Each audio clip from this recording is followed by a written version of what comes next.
In questo mio video vi voglio consigliare un manga in 3 volumi e come avete potuto ben capire si tratta di Kura di Noboru Rokuda.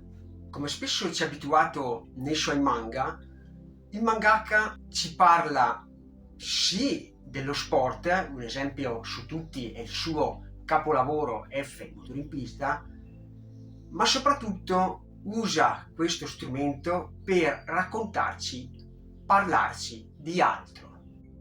Qui in Kura precisamente si parlerà di baseball, ma al contempo verrà rielaborato il mito di Dracula in chiave Spokon e lo fa alla sua maniera, sicuramente insolita, inusuale in un fumetto. Rokuda parte dal suo racconto per parlarci a noi lettori di un qualcosa di più ampio, che alla fin fine va a toccare temi universali. Inoltre ci dimostra come non sono necessari chissà quanti personaggi per raccontarci una storia sì breve, ma altrettanto intensa e significativa. Gli basta un giocatore di baseball, tra l'altro in una fase di tracollo agonistico, sua moglie, anzi alla precisione la sua ex moglie, e suo figlio. Il nostro lanciatore non serve poi che intuizione, sarà il nostro Dracula che, come da miglior tradizione vampiriana, giungerà in Giappone dalla Transilvania. Sulla trama vi basta sapere questo, perché altrimenti vi rovinerei la curiosità e l'interesse per questa serie. Piuttosto, perché leggere Kura? Innanzitutto perché con una spesa piuttosto contenuta, infatti stiamo parlando di soli 3 volumi, vi portate a casa una storia conclusa e soprattutto attraverso la scrittura di Rokuda, che attenzione, metto le mani avanti, non può piacere a tutti, vi trovate davanti ad un racconto ricco di significati e di messaggi. Nel corso del racconto vedremo una crescita, una maturazione, una consapevolezza di tutti i componenti di questa famiglia, in particolare di Kiura, la figura di Dracula. Infatti uno dei temi portanti è sicuramente l'accettazione di sé. Egli deve innanzitutto imparare ad accettare se stesso prima di essere accettato dagli altri. Deve superare quella paura di sentirsi diversamente umano, di far capire al resto del mondo che anche lui ha dei sentimenti buoni e non è necessariamente un cattivo, un diverso per l'appunto. Quelle emozioni che alla fin fine hanno tutti gli esseri umani. Riuscirà nel suo intento a scardinare i pregiudizi della gente? Va a braccetto con il tema dell'accettazione anche il dramma della solitudine interiore. Nonostante le mille amicizie che noi tutti possiamo avere, ci possiamo comunque sentire ugualmente soli. Quella solitudine che si prova per non poter parlare di un qualcosa che ci fa stare male dentro. In questo caso, quello di essere un vampiro e di essere giudicato negativamente da chi ci circonda, o meglio ancora di far soffrire chi ci circonda. L'aver paura di come loro possono reagire a questa rivelazione che possiamo tranquillamente associare sia ad una problematica fisica ma anche mentale alla quale tutti noi nel corso della vita ci è difficile sfuggire, o peggio ancora ce l'abbiamo dalla nascita, ce la trasciniamo da quando siamo venuti al mondo. E questa paura del giudizio altrui ci porta talvolta a nascondere questo segreto. Nel caso di Kiura, quello sulla sua reale identità, che cerca di tenere nascosta il più a lungo possibile al proprio figlio, per evitare di farlo soffrire inutilmente e soprattutto di farlo arrivare ad una maturazione, ad una consapevolezza del problema, in modo tale da sapersi rapportare con la società e col mondo che lo circonda. non solo Dracula cerca di camuffare questa sua identità con il figlio, ma l'ha sempre fatto anche con la moglie, per non perdere il suo amore, fino a quando anche lei viene a conoscenza di questo segreto. E non è uno spoiler, perché lo troviamo ancora all'inizio. E qui entra in campo un altro tema del racconto, ovvero il dramma familiare.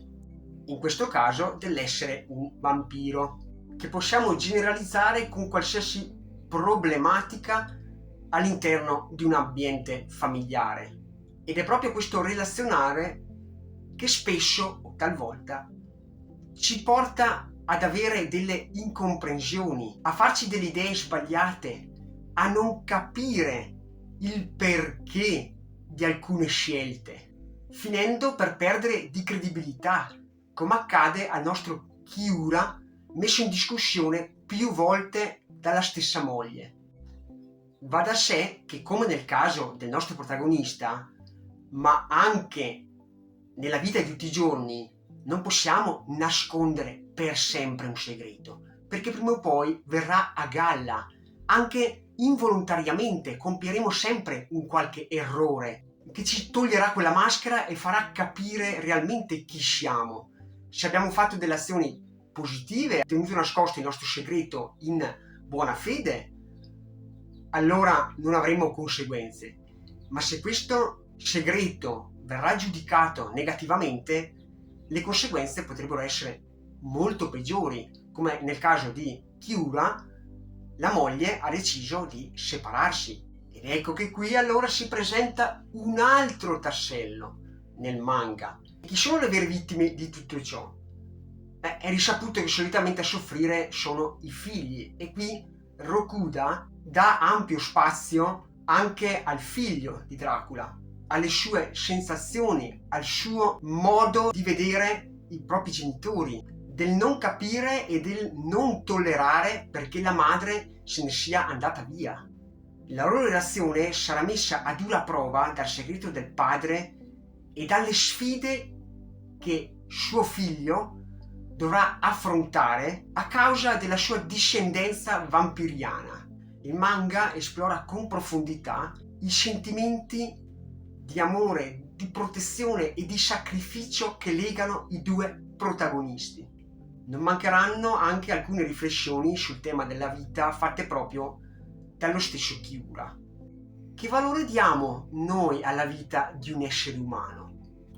Esiste una scala di priorità su chi deve vivere, su chi ha diritto alla vita e chi no? O tutti possono e devono viverla fino alla fine dei propri giorni? Anche lo sport del baseball avrà una parte importante nel manga. Ad un certo punto Kiura farà un gesto atletico durante una partita che lo renderà un giocatore talentuoso. Ma quel suo talento sarà apprezzato realmente dal pubblico o sarà invece la sua condanna? Sarà apprezzato da una società in cui vive Kiura, che è piena di pregiudizi e discriminazione verso i diversi, in particolare verso i vampiri? Quindi in questo caso lo sport è sinonimo anche di riscatto, di rivalsa nei confronti di una società pronta a puntare il dito proprio verso quel talento e mettendo in discussione lo stesso Dracula. Ecco che il baseball diventa una metafora per le sfide della vita e la ricerca del proprio posto nel mondo. Il manga esplora la tenacia, la disciplina e la passione che servono per raggiungere i propri obiettivi anche di fronte ad ostacoli insormontabili. Non mancherà anche il tema della prostituzione minorile, del vendere il proprio corpo per pochi spiccioli. Come avete potuto capire, questa serie di cura è breve ma intensa e a mio avviso non avrei voluto nemmeno più numeri, perché va bene così com'è.